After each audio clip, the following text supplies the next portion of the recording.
I've been hearing a lot of confusing back and forth about mammograms. Yep. So should women still be getting them or not? I have seen both things on social media. They're great or they're not great. And so it's very confusing. When you look at mammograms itself, there's a lot of things that are traditionally used instead of what's right being used. Most, if not all, mammograms are non-diagnostic. But see, it's a screening tool. But I'm sorry, if you look at the damage that it causes, I can't justify it with the new tools. Maybe is the damage you're talking about like radiation or something? Well, the damage, for example, is it affects the tissue. And so therefore, I'd rather go with something a little less damaging, well, a lot less damaging.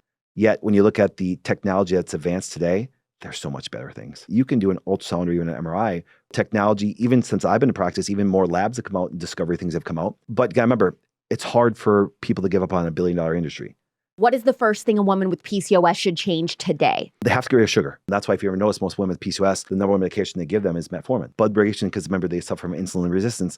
And sugar has a very negative effect, especially it's a dominant.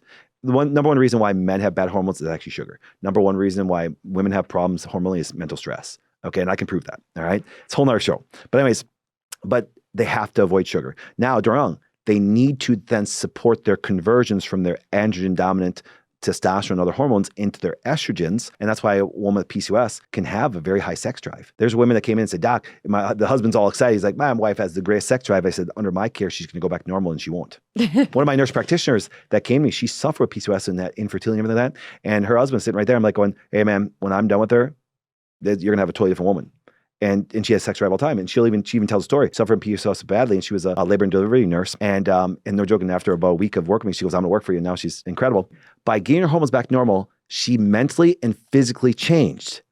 See, guys, that's why, and that's why it's like, oh my goodness, there's so many mental and physical problems are out there, and all they do is compensate. Do you understand that there's a recent study that came out and talked about the amount of women that have taken some chemically altering psychiatric drug is like 3 out of 10 now. That means 30% of our beautiful women, and they say 60% usually by the time they're age of 40 have been on it and off it that way.